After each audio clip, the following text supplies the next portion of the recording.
వచ్చిన సంఘమంతటికి మరియు సంఘ సభ్యుల రక్త సంబంధికులకు, స్నేహితులకు, శ్రేయోభిలాషులకు సంఘమంతటి పక్షముగా క్రిస్మస్ శుభాకాంక్షలను మీకు తెలియజెప్పుచూ ఉన్నా. దేవుడు మనలందరినీ ప్రేమించి మనకిచ్చిన ఈ మంచి సమయాన్ని బట్టి త్రియేక దేవునికి వందనములు. And it is already 1 o'clock, 1 గంట అయి ఉన్నది. దేవుని సందేశమును వినటానికి సిద్ధపడదాం. ఈ దినమున చదవబడిన లేఖన భాగములలో నుంచి పాత నిబంధన గ్రంథము మరియు నూతన నిబంధన గ్రంథములో క్రిస్మస్ కలుగుటకు జరుగుటకు దేవుడు ముందుగానే తలంచి ఉన్నాడు ఆది కాండములో. అయితే అది రూపుదాల్చుటకు మనుషుల ప్రయత్నము, మానవ ప్రయత్నము చాలా గొప్పది. దేవుడు తలంచాడు, దేవుడు తలపెట్టాడు, కానీ కార్యము జరగాలి. ఈ కార్యము జరుగుటలో దేవుని ఆశీర్వాదము లేకపోతే దేవుని చిత్తము మన జీవితాలలో జరగాలి. దేవుడు ఆశీర్వచనాన్ని ఎప్పుడో అనుగ్రహించి ఉన్నాడు. అయితే నెరవేర్చుటకు మానవ కదలిక, మనిషి యొక్క ఆలోచన, మన అందరి ఆలోచనలు, కదలికలు ఏ రీతిగా ఉన్నవో ఈ క్రిస్మస్ దినమున ఆలోచన చేయటానికి ప్రయత్నిద్దాం. ఈ క్రిస్మస్ సంభవించడానికి గాబ్రియేలు దూత పరలోకము నుండి దిగి వచ్చి అనేకులకు శుభవచనాన్ని తెలియచెప్పి ఉన్నది. శుభవచనము చెప్పగా ఆ శుభవచనాన్ని ఆలకించిన ప్రతి ఒక్కరూ ముందుకు కదిలారు. ఇదిగో ఎప్పటి నుంచో ఎదురు చూస్తూ ఉన్న మెస్సయ్య రాకను అత్యాశతో ఎదురు చూస్తూ ఉన్న ప్రజల మధ్యలో కొందరిని దేవుడు ఏర్పాటు చేసుకొని ఆ శుభవచనమును వారికి వినిపించినప్పుడు శుభవచనమును పొందుకున్న, వాక్యమును పొందుకున్న ప్రతి ఒక్కరూ కదిలారు. వారున్న స్థానము నుంచి, వారికున్న భయాలను విడిచి, వారికున్న అనుమానాలను విడిచి, వారికి ఎదురయ్యే అవమానాలను మరిచి ముందుకు కదిలారు. కనుకే 2000 సంవత్సరములు గతించినప్పటికీ సంతోషముగా ఈ క్రిస్మస్ దినమున మనము సమకూడుచూ ఉన్నాం. దేవుడు అద్భుతాలు చేయు దేవుడు. ఆయన మన ప్రార్థనలను ఆలకించి ప్రత్యుత్తరం ఇచ్చే దేవుడు. క్రమము లేని మన జీవితాలలో క్రమపరచడానికి దేవుడు ముందుగానే ఆశీర్వాదములను సిద్ధపరిచి ఉంటాడు. ఎంత ప్రేమ కలిగిన దేవుడు అంటే, ఉదయకాలమున వాతావరణాన్ని చూసి కొంత భయం వేసింది. చాలామంది అనుకొని ఉండవచ్చు, ఈరోజు బహుశా వర్షం పడుతుందేమో అని. నేను కూడా అనుకున్నాను. 10:30 గంటల వరకు వాతావరణ పరిస్థితి ఆ రీతిగా ఉన్నది. ఐ ప్రేయిడ్, చాలామంది ప్రార్థించి ఉంటారు.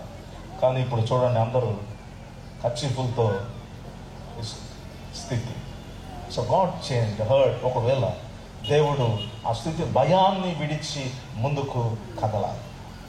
ముందుకు కదిలే ప్రయత్నము ఈ క్రిస్మస్లో మనం చూడగలం. గాబ్రియేలు దూత తల్లి అయిన మరియకు చెప్పింది, నువ్వు గర్భం దాలుస్తావు.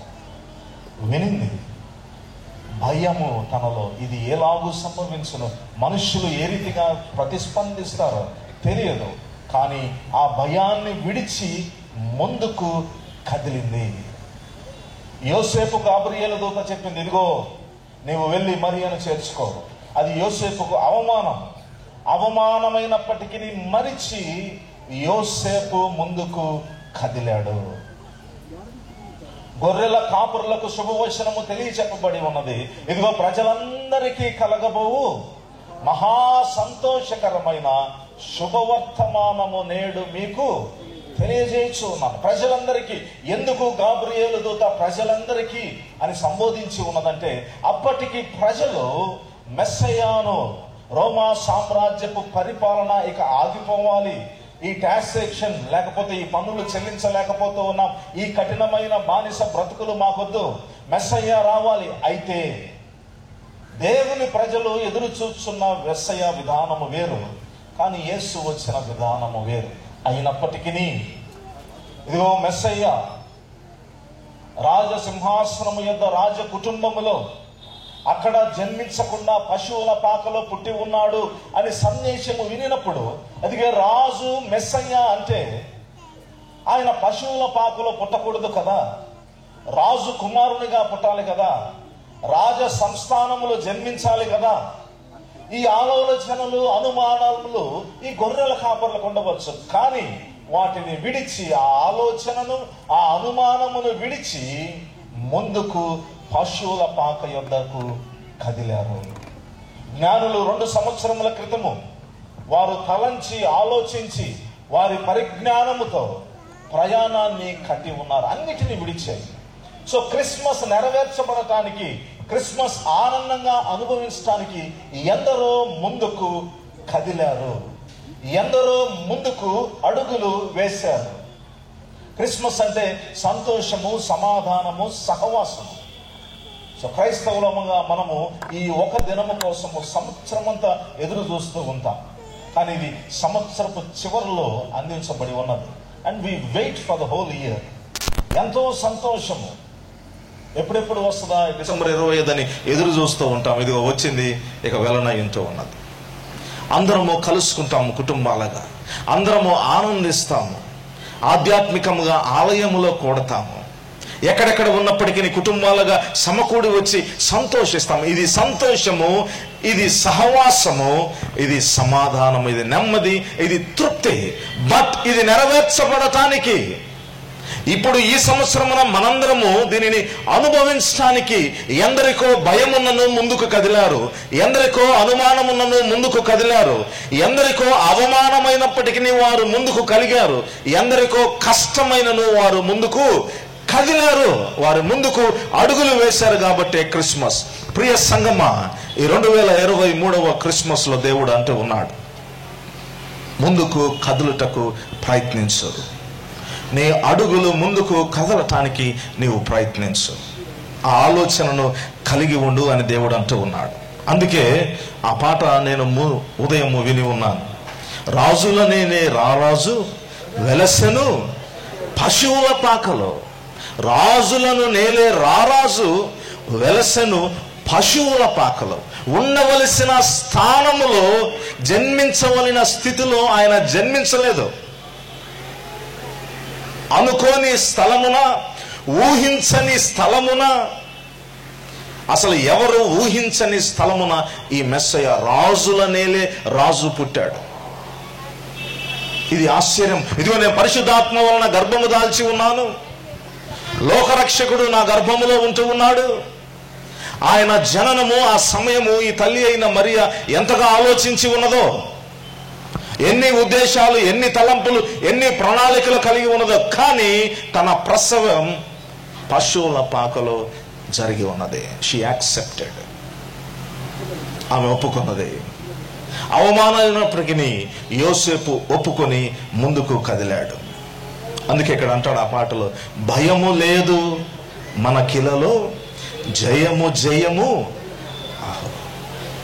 భయము లేదు మనకిలలో, జయము జయము జయమహో. భయము లేదు మనకిలలో, జయము జయము జయము. క్రిస్మస్ ఇది జయము, ఇది విజయము.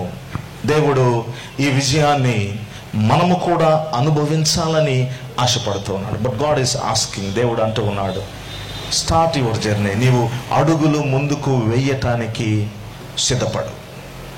పాత నిబంధన గ్రంథంలో నుంచి కొన్ని సంగతులను మాట్లాడాలని ఆశపడుతూ ఉన్నారు. ఇశ్రాయేలులందరూ భయపడుతూ ఉన్నారు, ఇశ్రాయేలులందరూ ఆలోచన చేస్తూ ఉన్నారు. కానీ ఒక వ్యక్తి ముందుకు వచ్చాడు, రాజుతో మాట్లాడుతూ ఉన్నాడు. 17వ అధ్యాయము, సమూయేలు మొదటి గ్రంథం 17వ అధ్యాయము 37వ వచనంలో చివరి నుంచి 2వ లైన్లో అంటూ ఉన్నాడు, అందుకు సౌలు ఏమన్నాడు? పొమ్ము. దావీదు సౌలు రాజును కన్విన్స్ చేయగలిగి ఉన్నాడు.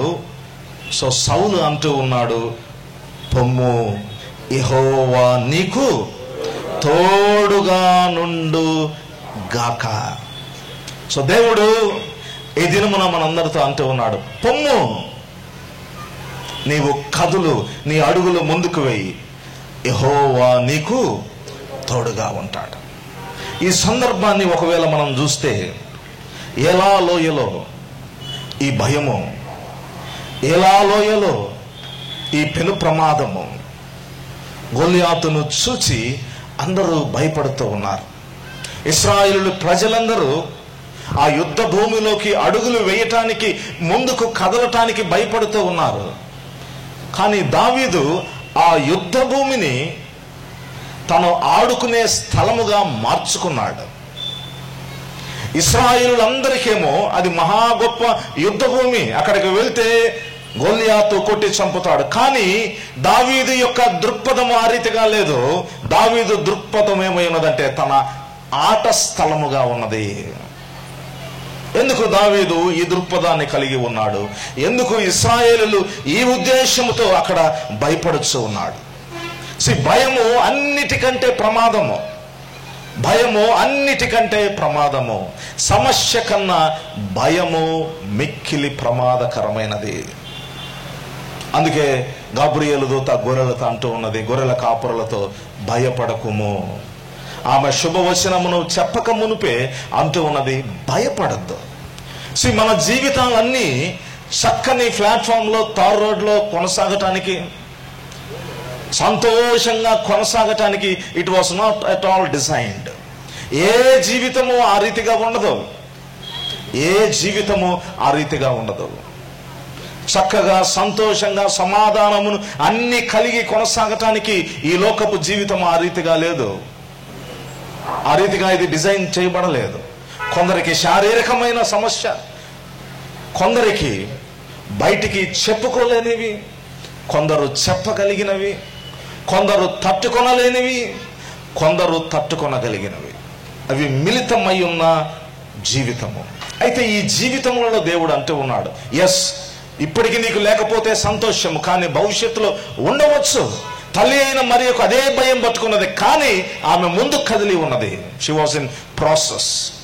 యోసేపుకు ఇదిగో నన్ను అందరూ అవమానపరుస్తారన్న భయం ఉన్నది, కానీ యోసేపు ముందుకు కదిలాడు.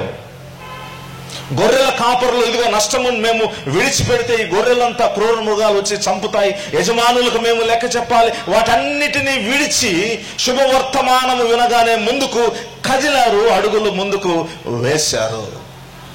And Christmas happened. కానీ వేరస్ ఇక్కడ మొదటి సమూయేలు గ్రంథం 17వ అధ్యాయములో గొల్యాతును ఎదుర్కొనటానికి ఈ సైన్య సమూహము, యెహోవా ప్రజగా ఉన్న వారు, దేవుడు వారి పట్ల చేసిన ఎన్నో అద్భుత కార్యములు వినిన వారు, చూచిన వారు, చదివిన వారు, వీరు గొల్యాతును చూచి భయపడుతూ ఆగుతూ ఉన్నారు. ప్రియ దేవుని సంగమా, ఈ ప్రస్తుత కాలములలో నీ అడుగులు ముందుకు వేయటానికి ఏ భయముతో నీ అడుగులు వెనకకు తీస్తూ ఉన్నావు? నీవు చేరుకొనవలసిన గమ్య స్థానమును చేరటానికి నువ్వు ఎదురు చూస్తూ ఉన్న నిజమైన క్రిస్మస్, నీ ఆశ నెరవేర్చబడటానికి ఏ భయముతో నీవు ఆగిపోతూ ఉన్నావు? ఎస్, అన్ని సమకూడి జరుగుతాయి. దేవుడు ప్రేమించు వారికి, అనగా ఆయన సంకల్పము చొప్పున పిలువబడిన వారికి మేలు కలుగుటకై సమస్తము, కష్టము, భయము, కన్నీరు, బాధ, వేదన అన్ని కలిసి జరుగుతాయి. అన్ని కలిసి ఒక దినమున రావచ్చు, లేకపోతే రాకపోవచ్చు, బట్ ఇట్ హ్యాపెన్స్. అప్పుడు దేవుడు అంటూ ఉన్నాడు, భయపడద్దు. ఇశ్రాయేలు వలె గొల్యాతును చూసి నీవు భయపడి అడుగులు వెనకకు వేయొద్దు. పొందుకోనన్న విజయాన్ని నీవు పొందుకొనక భయము చేత ముందుగానే ఆగిపోవద్దు, ముందుగానే ఆగిపోవద్దు. నేను ఈరోజు ఒక గెస్ట్ స్పీకర్ని నాడిపాలనికి బుక్ చేశాను. ఆయన హైదరాబాద్ నుంచి ప్రయాణమై వస్తూ ఉన్నాడు. అతని బస్సు మధ్యలో బ్రేక్ డౌన్ అయిపోయింది. సో మార్నింగ్ 9:30 వరకు అక్కడ నుంచి రెస్పాన్స్ లేదు. నేను కాల్ చేస్తున్నాను, ఆయన ఫోన్ లిఫ్ట్ చేయట్లేదు. Full tension. 11 గంటలకల్లా ఆయన ప్రసంగం ప్రారంభం అవ్వాలి వేరొక చోట. ఫోన్ ఎత్తట్లేదు. భయము. 9:30 గంటల నుంచి 10:30 గంటల వరకు ఆ భయము. కానీ వచ్చి ఉన్నాడు, బహుశా ఇప్పుడు ప్రసంగిస్తూ ఉండవచ్చు. కానీ ఆ 1 అవర్లో ఏమైందో తెలియదు. నేను ఇంటికి ఫోన్ చేశాను, అసలు స్టార్ట్ అయ్యారా లేదా. నా భయానికి ఆ ఇంట్లో వాళ్ళని కూడా భయపెట్టాను, వారు భయపడ్డారు అసలు ఏమైందో ఎక్కడైందో. సో 1 అవర్, ఆ 1 అవర్ ఆ టెన్షన్ లేకపోతే భయం, ఇంకొక స్పీకర్ని బుక్ చేయాలా, ఏమి చేయాలో ఆలోచనలు, విభిన్నమైన ఆలోచనలు. నేను ఎందుకు దాన్ని జ్ఞాపకం చేస్తూ ఉన్నానంటే మన జీవితాలలో కూడా కొన్ని సందర్భాలు ఆ రీతిగా ఉండొచ్చు. కానీ దేవుడు అంటూ ఉన్నాడు, భయపడవద్దు, ఆగద్దు, భయపడవద్దు, ఆగద్దు. అన్నీ జరుగుతాయి, అన్నీ సమకూడి జరుగుతాయి. నీ జీవితంలో ఎదురవుతున్న ఆ చేదుకు నీవు కారణము కాకపోవచ్చు, బట్ దేవుడు అంటూ ఉన్నాడు, ఆ చేదును దాటి మధురాన్ని అనుభవించడానికి నీ అడుగులు ముందుకు వేయి. ఏ రీతిగా అడుగులు ముందుకు వేస్తావు, ఏ రీతిగా దానిని ఎదుర్కొంటావు. యోసేపు, క్రిస్మస్ అంటే మనందరం ఈ రీతిగా సంతోషంగా ఉన్నాము, కానీ యోసేపుకు ఎంత బాధో ఎందరో అని ఉండొచ్చు. ఆ రోజులలో అది ఉమ్మడి కుటుంబం. తల్లి అయిన మరియను తెచ్చుకొని ఇంట్లో పెట్టుకున్నాడు. ఇంట్లో ఉన్నవారు, చుట్టుపక్కల వారు ఆమెను ఎన్ని మాటలు అన్నారో, ఆమెను అన్నారు, తల్లి అయిన మరియను. యోసేపును ఎంతగా గాయపరిచి ఉంటారో. అది కంప్లీట్గా పురుషాధిక్య ప్రపంచం. అప్పుడు పేట్రియాట్రికల్ సొసైటీ ఎక్కువగా ఉన్న దినములవి. యోసేపును ఎన్ని మాటలని ఉండొచ్చు, ఎన్ని మాటలు, ఎంతగా గాయపరచు. నువ్వు ఎట్ట తెచ్చుకున్నావు, నీవు వివాహం కాకుండా ఎవరి ద్వారా గర్భం దాల్చిందో తెలియదు, తెచ్చి మా ఇంట్లో పెట్టావు. అక్క చెల్లెళ్ళు, అన్నదమ్ములు అని ఉంటారు, రక్త సంబంధికులు అంటారు. కానీ అనుమానము లేకపోతే వాటిని విడిచిపెట్టి అవమానమైనను భరించి యోసేపు అడుగులు ముందుకు వేశాడు. తల్లి అయిన మరియా ఎందరని ఉంటారో. లోపల గర్భంలోని శిశువు ఆ బాధను కూడా అనుభవించి ఉంటాడేమో క్రీస్తు. నేను అనుకుంటాను, ఒకవేళ నేను ఆ లోతుగా ఆలోచిస్తున్న సందర్భాన క్రీస్తు శిలువ మీద సాధారణంగా అంటారు, తల్లి ఆ ఇంటెన్సిటీ ఏ రీతిగా ఉంటుందో గర్భము ధరించినప్పుడు కుమారుడు కూడా ఆ రీతిగా ఉంటారు అంటారు. I don't know. తల్లి ఏదైతే తినగలుగుతుందో పుట్టిన కుమారుడు, కుమార్తె కూడా అదే తినడానికి ఇష్టపడతారు అంటారు. యాజ్ ద సేమ్ వే నేను అనుకుంటాను, ఈమె మనస్సు నొచ్చుకున్న ప్రతిసారి గర్భములో ఉన్న శిశువు కూడా నొచ్చుకొనటము, కష్టపడటము, అవమానపడటము క్రీస్తుకు గర్భములో నుంచే అలవాటైపోయిందేమో. అందుకే శిలువ మీద కొట్టినా, శిలువ మీద ఉమ్మి వేసినా, నెట్టినా ఆయన అలవాటు పడ్డాడు. కానీ తల్లి అయిన మరియా ఎన్ని అవమానాలు భరించిందో, ఎంత భయం ఉన్నప్పటికీ నజరేతు నుంచి బెత్లెహేమునకు ప్రయాణము కట్టి ఉన్నదో, ఎంత భయం ఉన్నప్పటికీ పశువుల పాకులు ఆమె జన్మించి జననాన్ని చెందావు. నీ జీవితంలో ఏది ఉన్నా దైవ చిత్తమును నెరవేర్చబడటానికి, నీవు ఆశీర్వదించబడటానికి నీ అడుగులు ముందుకు వేయి. అందరూ భయపడుతూ ఉన్నారు. దావీదు యొక్క అన్నదమ్ములందరూ గొల్లియాతును చూసి భయపడుతూ ఉన్నారు. కానీ దావీదుకు ఆ దృక్పథము లేనే లేదు. దావీదుకు ఆ భయము అసలు కనబడటమే లేదు. వీరందరూ భయపడి కొండ చాటున దాంకుంటూ ఉన్నారు. కానీ దావీదుకు మటుకు, ఇదిగో నేను కొట్టి చంపుతా అండ్ ఎగ్జాంపుల్స్ ఇస్తూ ఉన్నాడు. ఇదిగో నేను సింహాన్ని కొట్టి చంపాను, ఎలుగు వంటిని కొట్టి చంపాను. జీవము కలిగిన నా దేవుణ్ణి తిరస్కరించుటకు ఈ సున్నతి లేని ఫిలిస్తీయుడు ఎంతటి వాడు. తన దృక్పథము ఆ రీతిగా ఉన్నది కాబట్టి ఇతరులకేమో సమస్య అది పెద్దది, గొల్లియాతు. కానీ దావీదుకు అది స్వల్పం. ఎందుకంటే తన ఉద్దేశము, తన దృక్పథం ఆ రీతిగా ఉన్నది. మనము కూడా ఎదురయ్యే వాటిని దానిని పెద్దగా ఎంబోస్ చేస్తూ చూస్తూ ఉంటాం. అది చిన్నవే, కానీ వాటి గురించి ఆలోచించేది ఎక్కువ, తలంచేది ఎక్కువ. జరగకముందే పరిణామాల గురించి ఎంతెంతో ఆలోచిస్తూ ఉంటాం, భయపడుతూ ఉంటాం.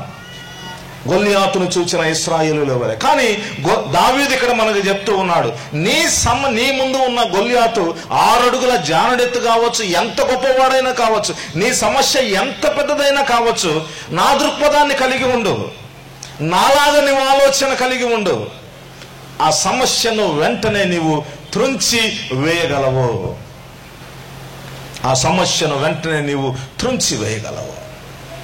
సో ఈ దినమున నా ప్రశ్న, దావీదు గొల్యాతును ఎలాగున చంపాడు? దావీదు గొల్యాతును ఎలాగున చంపాడు?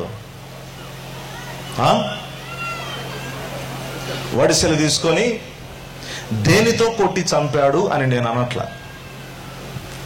ఎలాగూ చంపాడు? దేంతో కొట్టాడంటే there is an item, sling. రాయి తీసుకున్నాడు, తీసి గిరా గిరా తిప్పి, సండే స్కూల్ వాళ్ళు ప్రతి ఆదివారం పడతారు, దావీదు గొలియాతును వడిసెలతో కొట్టే. ఎలా? సో నేను అడుగుతూ ఉన్నది, ఇట్ట తిప్పి అట్ట తిప్పి ఆ రాయి ఆ వడిసెలు కాదు, ఎలా చంపాడు? How it was possible? వడిసెలు, రాయి, కత్తి, ఖడ్గము, గొడ్డలి ఇవి కాదు, మెటీరియల్ కాదు, తనలో ఉన్న ఆలోచన. దానిని మనము చూద్దాం. నేను 4 విషయాలు బహుక్లుప్తముగా ఇవ్వటానికి ప్రయత్నిస్తాను. నీ జీవితంలో గొల్యాతు ఉండవచ్చు, బట్ దేవుడు అంటూ ఉన్నాడు, భయపడద్దు, సమస్త భయాలను విడిచిపెట్టు. క్రిస్మస్ అంటే భయమును విడిచిపెట్టుట. నీకోసము మెస్సయ్య జన్మించాడు, నీకోసము రక్షకుడు జన్మించాడు, నీ కార్యమును నెరవేర్చడానికి రక్షకుడు ఉన్నాడు. And that is what the Christmas. అయితే ఈ క్రిస్మస్ గతించినప్పటికీ అదే పాత భయము నీలో ఉన్నదా? ఈ క్రిస్మస్ ఉద్దేశము నిరర్ధకము. ఇది సక్సెస్ఫుల్ క్రిస్మస్ కాదు నీ జీవితంలో.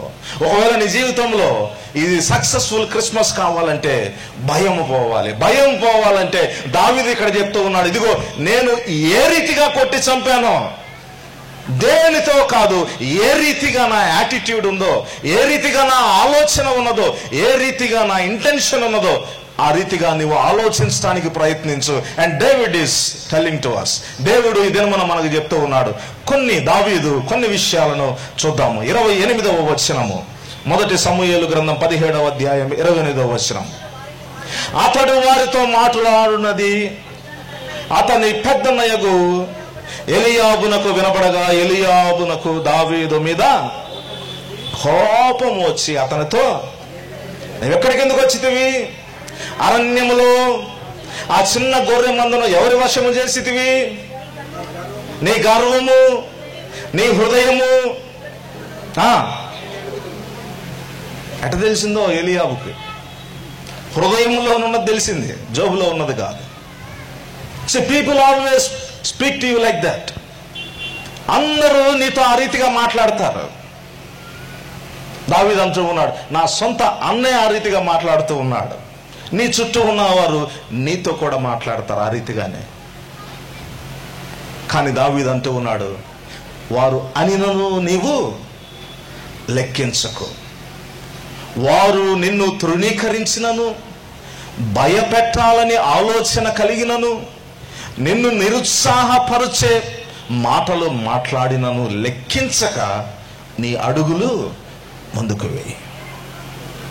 Don't listen to the earthly council.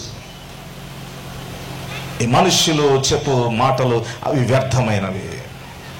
So అన్నదమ్ములే అంటూ ఉన్నారు, గొర్రెలను ఎవరు వశము చేస్తేవి?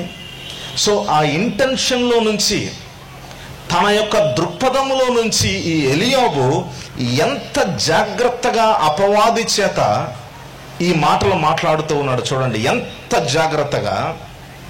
ఇక్కడికి ఎందుకు వచ్చితివి? మొదటి ప్రశ్న. రెండవది, అరణ్యములోని చిన్న గొర్రె మందను ఎవరు వశము? గొర్రె మంద అరణ్యములో ఉందా? ఇంటిలో ఉందా? ఊర్లో ఉందా? పొదిలికొచ్చిందా? ఒంగోలుకు పోయిందా? ఎవరికి తెలియదు. బహుశా దావీదు ఇంట్లో పెట్టి వచ్చాడేమో, లేదా దావీదు ఇంకొకరికి అప్పగించి వచ్చాడేమో, వి డోంట్ నో. కానీ వెంటనే ట్రిగర్ అవటానికి, దావీదుకు కోపం రావటానికి అపవాది ఎప్పుడు మనల్ని ఏం చేస్తుందంటే వెంటనే పోక్ చేస్తుంది. పోక్ చేయగానే వెంటనే we try to return gift ఇవ్వటానికి ప్రయత్నిస్తాం, కోపపడటానికి ప్రయత్నిస్తాం. నో, దావీదు అంటూ ఉన్నాడు, నా అన్న ఒకటి కాదు, నువ్వు ఇక్కడికి ఎందుకు వచ్చావు అంటాం కాదు. ఇక్కడ అరణ్యములో గొర్రెల మందను ఎవరు వశము అంటే ఎవరికి అమ్మావు? బైబిల్లో కాబట్టి ఎన్ని పొందుపరచడం కాదు కాబట్టి ఆ ఎలియాబు దావీదు సంఘర్షణ ఒక వచనంలో ఉన్నది. ఒకవేళ పొదిలి భాషలో మన కన్వర్జేషన్ లాగా ఉండాలంటే అది ఒక పెద్ద గ్రంథం అయ్యేది.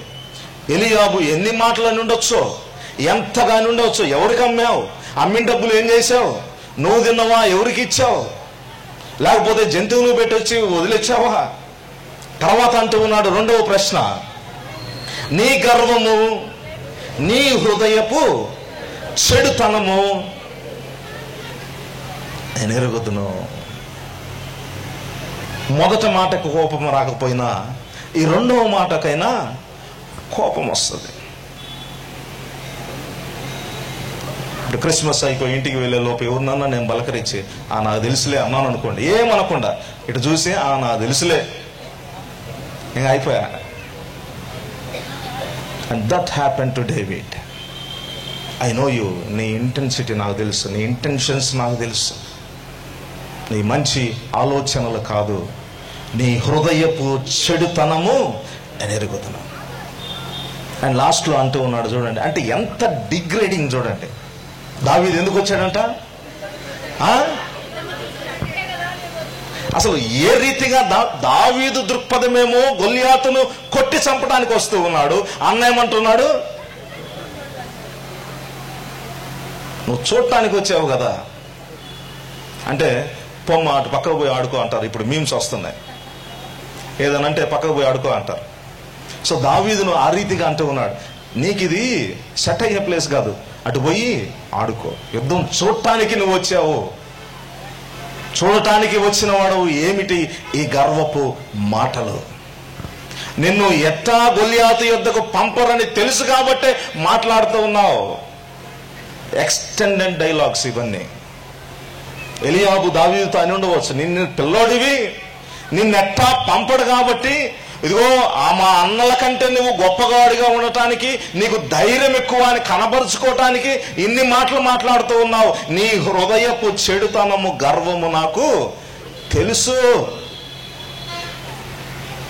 దావీదు విన్నాడు, దావీదు విడిచిపెట్టాడు. దావీదు విన్నాడు, దావీదు విడిచిపెట్టాడు. See how blessed David he is. దావీదు ఎంతగా ఆశీర్వదించబడ్డారంటే, దావీదుకు 2 చెవులకు 2 రంధ్రాలు ఉన్నాయి. He was so blessed. కానీ కొందరికి 2 చెవులకు 1 రంధ్రమే ఉంటుంది. లోపలికి వెళ్తుంది కానీ అది బయటికి రాదు. లోపలికి వెళ్ళింది బయటికి రాకుండా అది తిప్పుతానే ఉంటుంది. But David he was so blessed. ఇటు వచ్చింది వెంటనే అటు వెళ్ళిపోయింది. Never ever think about the discouraging words. నేను చాలా మంది డిస్కరేజ్ చేయొచ్చు అండి, చాలా మంది భయపెట్టవచ్చు, చాలా మంది డిగ్రేడ్ చేయవచ్చు. It is not possible, it is impossible. నీకు చేత కాదు. You just say it's okay, thank you, do that. చేయటానికి అడుగులు ముందుకు వేయి. దావీదు ఆ రీతిగా ఉన్నాడు, దావీదు ఆ రీతిగా చేయగలిగి ఉన్నాడు కాబట్టి it was possible to him. ఎవరి మాటలు తన సొంత వారి మాటలైనను లెక్కించలేదు. దావీదు సమస్యను చక్కగా గుర్తించగలిగి ఉన్నాడు. ఇదిగో అన్నదమ్ములు ఇశ్రాయేలులు భయపడుతూ ఉన్నారు, ఒకవేళ లెట్ మీ ఎంకరేజ్ దెమ్. యుద్ధము చేసే ఆలోచన లేదు, తలంచుదాం. కానీ తన ధైర్యముతో ఇతరులను ఎంకరేజ్ చేయగలుగుతూ ఉన్నాడు. ఆ ధైర్యాన్ని కూడా వారు తీసుకొనలేదు. బహుశా వారిని ఎంకరేజ్ చేసి ఉంటాడు, ఏం పర్వాలేదు, ఇదిగో నేను పోతానంటూ ఉన్నా, మీరు పోలేరా, మీరు చేయగలరు, లెట్ us గో టుగెదర్ అని ఉండవచ్చు. కానీ వారిలో ఆ భయం లేదు. సో దావీదు సమస్యను చక్కగా గుర్తించగలిగి ఉన్నాడు. మన జీవితాలలో కూడా గొల్లియాతును కరెక్ట్గా ఐడెంటిఫై చేయాలి. సమస్య ఎక్కడో చెట్టుకు వేరు ఏదో ఒక చోట ఉంటుంది, ఆ వేరును పట్టుకొని చెట్టు గొప్పదవుతుంది. సో మన జీవితాలలో కూడా సమస్య ఎక్కడో చిన్నది ఎక్కడో ఉంటుంది. మనము దానిని చూడకుండా ఈ పైన దాని ద్వారా డెవలప్ అయిన ఈ చెట్టు కొమ్మలను నరకటానికి ప్రయత్నిస్తూ ఉంటాము. కానీ దేవుడి దినమును అంటూ ఉన్నాడు, ఆ వేరును త్రుంచివేయటానికి ప్రయత్నించు. ఎక్కడో అది లోపల అది నాటుకొని పోయి ఉన్నది. దానిని, ఆ వేరుని తీసివేయటానికి ప్రయత్నించు. Then everything is possible. నేను మునుపు చెప్పి ఉంటాను, ఒక వ్యక్తి డాక్టర్ దగ్గరికి వెళ్ళాడంట. డాక్టర్ దగ్గరికి వెళ్ళి తన చూపుడు వేలుతో, సార్ తలనొప్పి వస్తుంది, ఛాతీ నొప్పి వస్తుంది, చెయ్యి నొప్పి వస్తుంది, కాలు నొప్పి వస్తుంది అన్నాడంట. డాక్టర్కి డౌట్ వచ్చిందంట, ఏ స్పెషలిస్ట్ దగ్గరికి ఇతను పంపాలో అర్థం కాక ఆ డాక్టర్కి అనుమానం వచ్చి ముందు ఆ చూపుడు వేలు ఇటీ అన్నాడంట. చూపుడు వేలిగానే ఈ చూపుడు వేలు కాస్త క్రాక్ ఇచ్చి ఇరిగిందంట. ఆ చూపుడు వేలుతో ఆ వ్యక్తి ఎక్కడ పట్టుకున్నా నొప్పే. సమస్యను ఎక్కడున్నదో యు ఐడెంటిఫై దాట్. నిన్ను గాయపరిచేది, నిన్ను లోతుగా ఇబ్బంది పెట్టేది ఎక్కడో ఒక చోట నీ మనసులో, నీ హృదయంలో ఉంటుంది. దాన్ని బయటికి ది. ఆ వేరుని తీయకుండా ఇది నువ్వు ఎక్కడ పట్టుకున్నా నొప్పే. దీనిని నువ్వు గుర్తించు. And David was so successful. నేరుగా గొల్లియాతును చూడగలిగాడు. ఎస్, చాలా పెద్దవాడు, కానీ గుర్తించగలిగాడు. ఎస్, ఇతనే సమస్య. తుంచటానికి బహు తొందరపడి ఉన్నాడు, ఏమాత్రము ఆలస్యము చేయలేదు. సో గొల్లియాతు 27 సార్లు ఈ అధ్యాయములో 6 అడుగుల జానుడితో ఆజానుబాహుడు, గంభీరుడు అని రాయబడతారు. అందరూ అన్నారు గొప్పవాడు, ఎత్తైన వాడు, బలవంతుడు. కానీ దావీదు ఆ రీతిగా లేడు. నేను సింహాన్ని ఎలుగుబంటినే కొట్టా, దేవుని సహాయంతో కొట్టా. ఇడెంత, ఈ సున్నతి లేని ఫిలిస్తీయుడు ఎంత. Let me encourage you. ఈ దినమున నీవు నేను బ్రతికి ఉన్నాము.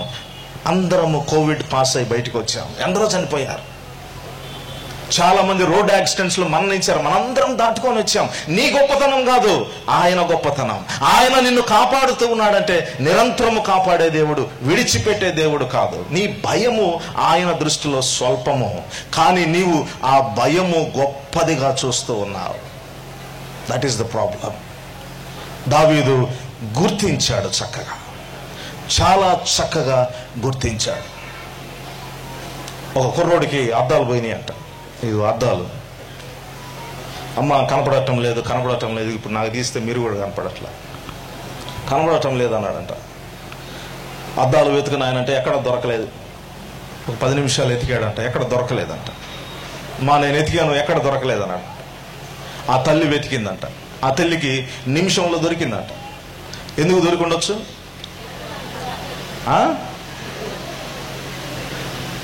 కొడుకు పడే బాధ చూడలేక కాదు. ఆ తల్లికి తెలుసు ఈ 2,000-3,000 రూపాయలని. వాడికి ఏం తెలుసు? ఆ తల్లికి తెలుసు ఈ 2,000-3,000 రూపాయలు ఖర్చు అవుతాయి, మళ్ళీ ఎక్కడి నుంచి తేవాలి. ఆ దృక్పథంతో వెతికింది, నిమిషంలో దొరికింది. వాడికి ఏం తెలియదు, ఇది పోతే ఇంకొకటి అప్డేటెడ్ వర్షన్ మా అమ్మ కొనిస్తుంది. వాడి దృక్పథం అది. వాడికి 10 కాదు 10 ఏళ్ళైనా దొరకదు. ఏమగా తెలుసు, it is expensive, it works. ఆ దృక్పథంతో వెతికింది, ఒక్క నిమిషంలో దొరికింది. సో దేవుడు అంటూ ఉన్నాడు, ఒక్క నిమిషం చాలు చాలా కీన్గా ఆ రూట్ను నువ్వు వెతకటానికి. You can identify easily, but ఆ దృక్పథాన్ని నీవు కలిగి ఉండాలి. David, he was very successful to identify. భయానికి కారణమైన సమస్యల్ని గుర్తించడానికి చాలా సులువుగా ఎదుర్కొన్నాడు. హీ సేస్, ఎంత చక్కగా అంటాడు చూడండి, 11వ వచనము, 17-11. సౌలును ఇశ్రాయేలీయులందరూ ఆ ఫిలిస్తీయుల మాటలు వినినప్పుడు బహు భీతులై ఉన్నారు. కానీ దావీదు చూడండి ఏమంటూ ఉన్నాడు, 26వ వచనం. దావీదు ఏమంటూ ఉన్నాడంటే, జీవము కలిగిన దేవుని సైన్యములను తిరస్కరించుటకు ఈ సున్నతి లేని ఫిలిస్తీయుడు ఎంతటి వాడు, వానిని చంపి ఇశ్రాయేలు నుండి ఈ నింద తొలగించిన వానికి బహుమతి ఏమని తన యొద్ద నిలిచిన వారిని. అసలు డైరెక్ట్ గా ఏమంటూ ఉన్నాడంటే, చంపటం ఖాయం, ఇట్ ఈస్ డన్. దాని ద్వారా వచ్చే ప్రైజ్ ఏంటి అంటూ ఉన్నాడు. ఎట్ట చంపాలి, ఏ రీతిగా చంపాలి అని అడగటంలా, చంపితే నాకు వచ్చే బహుమానము డైరెక్ట్ గా అడుగుతూ ఉన్నాడు. తన ఆలోచన, తన దృక్పథం ఏ రీతిగా ఉన్నది చూడండి. 27వ వచనం, జనులు వాని చంపిన వానికి ఇట్టిట్లు చేయబడునని అతనికి ఉత్తరం ఇచ్చారు. రాజు కుమార్తెనిచ్చి వివాహము చేస్తారు. ఇదిగో బహుమానాలు ఈ రీతిగా ఉంటాయి. 36వ వచనమును చూద్దాం. మీ దాసుడునైన నేను ఆ సింహమును ఎలుగుబంటిని చంపితేనే జీవము కలిగిన దేవుని సైన్యమును తిరస్కరించిన ఈ సున్నతి లేని ఫిలిస్తీయుడు వాటిలో తానేమనుకుంటూ ఉన్నాడంటే, నేను జీవము కలిగిన దేవుని సైన్యముకు సంబంధించిన కుమారుణ్ణి, కానీ వాడు సున్నతి లేని ఫిలిస్తీయుడు. నేను జీవము కలిగిన దేవుని కుమారుణ్ణి, వాడేమో సున్నతి లేని ఫిలిస్తీయుడు. He knows. జీవము కలిగిన దేవుడు పక్షముగా ఉంటే ఏ రీతిగా ఉంటది, జీవము లేని వారిని ఆరాధించు వారి విధానం ఏ రీతిగా ఉంటుందో తెలుసు. He knows the scripture very well. సమూయేలు మొదటి గ్రంథం 5వ అధ్యాయము చూడండి. David he was well aware of the scripture. 5వ అధ్యాయము. ఫిలిస్తీన్ల చరిత్ర తెలిసిన వాడు దావీదు. మొదటి వచనం నుంచి నేను చదువుతున్నాను, చూడండి, జాగ్రత్తగా ఫాలో అవ్వండి. ఫిలిస్తీన్లు దేవుని మందసమును, అంటే దేవుని మందసం అంటే వచ్చే సంవత్సరం చెప్పండి. ఫిలిస్తీన్లు దేవుని మందసము పట్టుకుని ఎబెనేజరు నుండి దేవుని స్థలము నుంచి ఫిలిస్తీన్ల స్థలములోనికి తీసుకెళ్లారు. దేవుని మందసాన్ని పట్టుకొని దొంగిలించి, లేకపోతే ధైర్యంగా తీసుకొని వెళ్ళిపోయి వాళ్ళ గుడిలో పెట్టుకున్నారు. ఎవరిని? దేవుని మందసాన్ని తీసుకొని వెళ్ళి అష్టోదులు దాగోను గుడిలో, దాగోను ఎదుట, దాగోనేమో పుల్పిట్ మీద ఉన్నాడు అక్కడ, దేవుని మందసమేమో మీలాగా కింద కూర్చోను. So what happens? దావీదు 3వ వచనం, అయితే మరునాడు అష్టోదు వారు ప్రాతకాలమున లేవగా, ఇదిగో దాగోను యెహోవా మందసం ఎదుట నేలన బోర్ల పడి ఉన్నది. వీళ్ళు పోయి మరలా లేచి నిలవబెట్టారు. మరలా ఏమైంది? 4వ వచనం, ఆ మరునాడు వారు ఉదయమున లేవగా దాగోను యెహోవా మందసము ఎదుట నేలను బోర్ల పడి ఉండెను.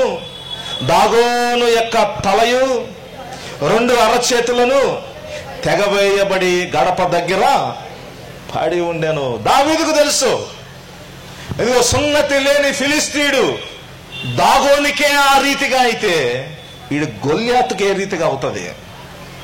దేవుని మందసమును ఎదుట నిలిచి ఉన్న ఆ దాగోను దేవత తల నరకబడి ఉన్నది, అరిచేతులు విరవబడి ఉన్నవి, తలుపులు తీయగానే ఇది ఎట్ట జరిగిందో ఆ మ్యాజిక్ దావీదుకు తెలుసు. అందుకే అంటున్నాడు, సున్నతి లేని ఫిలిస్తీయుడు ఎంతటి వాడు, నేను జీవము కలిగిన దేవుని కుమారుణ్ణి. ప్రియ సంగమా, జీవము కలిగిన దేవుని కుటుంబము నీవు, జీవము కలిగిన దేవుని సమూహము నీవు, జీవము కలిగిన దేవుడు నీ పక్షముగా ఉన్నాడు. రోమీయులకు రాసిన పత్రిక 8వ అధ్యాయము 31వ వచనం అంటూ ఉన్నది, యెహోవా మన పక్షముగా ఉండగా మనకు విరోధి ఎవరు? యెహోవా నీ పక్షముగా ఉన్నాడు. నీ అడుగులు ముందుకు వేయి, కదలటానికి సిద్ధపడు. యెహోవా నీ పక్షముగా ఉన్నాడు. ప్రియ సంగమా, యెహోవా మన పక్షముగా ఉన్నాడంటే గొడుగు మన చేతిలో ఉన్నట్టే. గొడుగు మన చేతిలో ఉన్నట్టే. గొడుగు వర్షాన్ని ఆపగలగదండి. గొడుగు వర్షాన్ని ఆపదు, కానీ ఏం చేస్తుంది? నిన్ను తడవనివ్వదు. That is what the covenant. అది దేవుని వాక్యము, దేవుని వాగ్దానం. వర్షం పడతానే ఉండవచ్చు, కానీ ఆ గొడుగు క్రింద నీవు ఉన్నావా ఎప్పటికీ తడవవు.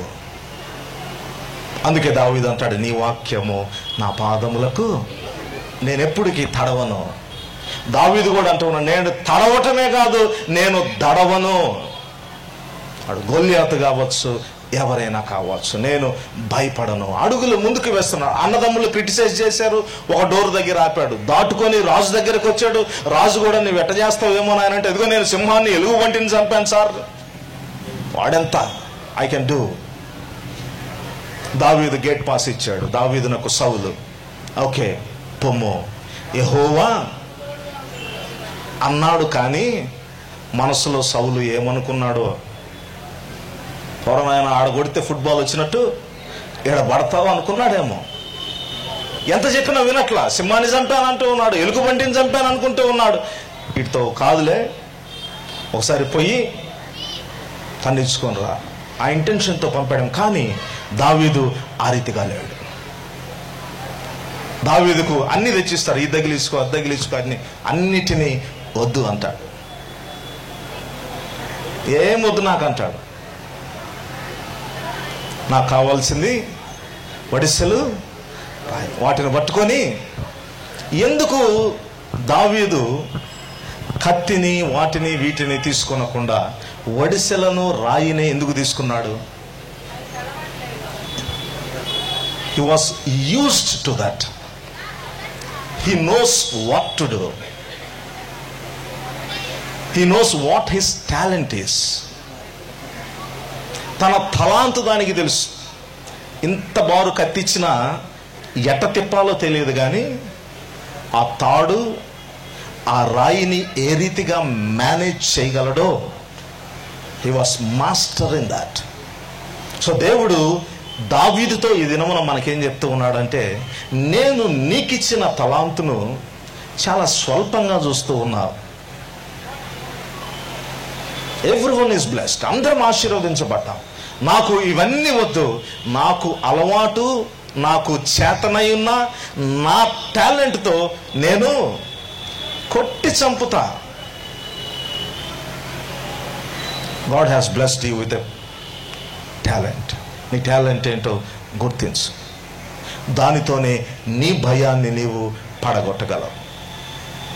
ఆ తలాంతుతోనే నీ గొల్లియాతును నీవు పడగొట్టగలవు.